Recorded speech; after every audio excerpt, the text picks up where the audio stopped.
Welcome back to What to Drink Before You Die. And today, the ever-polarizing topic of Sauvignon Blanc. That silly phrase that just rolls off the tongue when every somm asks a guest, what would you like to drink today? It's such a crazy phenomenon that such a grape is just damn hard to like, isn't it? I mean, in its worst form, it's so Jesus, German, English. It's so cat pissy and grassy and like bitter grapefruity, and in worst case scenario, asparagus-y and green, grassy, and in its mundane, banal form, just tastes like lightly wine-flavored water, which is probably why it rolls off the tongue of so many guests when the somm asks the question, what would you like to drink today? Sauvignon Blanc. Why, on God's green earth, would that be the one? A wine that feels on your palate like Jack White's voice sounds in your eardrum when he's screeching on a White Stripes tune. And hey, I love the White Stripes. One of the reasons why it's so cool is that it's so unique. But I mean, come on, it's not exactly a chill out, mellow, croon me to sleep kind of situation, right? It is very provocative. And Sauvignon Blanc is the same. And that's probably why it has so many haters. Like, oh, Sauvignon Blanc, man. But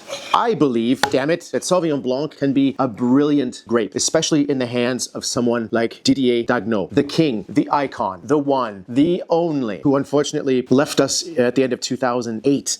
But the good news is his legacy lives on with Louis Benjamin, his son, who has now taken over the reins at this iconic estate in Pouilly-Fumé. Yes, Pouilly-Fumé, not Pouilly-Fuissé like in Burgundy, Pouilly-Fumé. And of course, this is one of the greatest areas and terroirs for the grape of Sauvignon Blanc, but especially the sites selected by Didier originally, each with its insanely unique characteristic. If you've ever seen these things, right, it starts off with the Blanc, etc., and that's his sort of general Pouilly-Fumé. Then you move into the single vineyard sites, which are absolutely insane and each in their own right. The lineup starts with always a perennial favorite of mine, the Buisson Renard. This is known for being grown on more clay-heavy, flinty soil. So you have this sort of dichotomy of like richness and fatness in the mid-palate with this insanely nervy, like thing of silex or flint in the background that just gives it such a nervy backbone. It's nuts. You move on to the Persang, which is even broader and spicier and powerful, more featured on limestone-rich soils. And then you get to the crown jewel, the silex. This is where you are really on holy ground, and such a tiny little vineyard producing the most raw, brutal, ruthless, relentless impression of minerality you've probably ever had on your palate of liquid flintstone. It is absolutely nuts. And if you're very lucky, you might even find the Astroide, which comes from a minuscule little parcel of pre-phylloxera ungrafted Sauvignon vines. And I mean, this is just, as the name suggests, it's out of this freaking world. If you've ever seen this, it happened once, 2021. They decided to make a blend of all of the single vineyards, which was a result of just the conditions being horrendous. So their yields were crazy low. It didn't really make sense to make individual ones. So they just kind of put it all together. So theoretically speaking, this is the sum total of everything that's in the Dagueneau portfolio in one bottle. Kind of like when Madame Leroy declassified all of her wines in the Domaine back in 2004, I believe it was, and just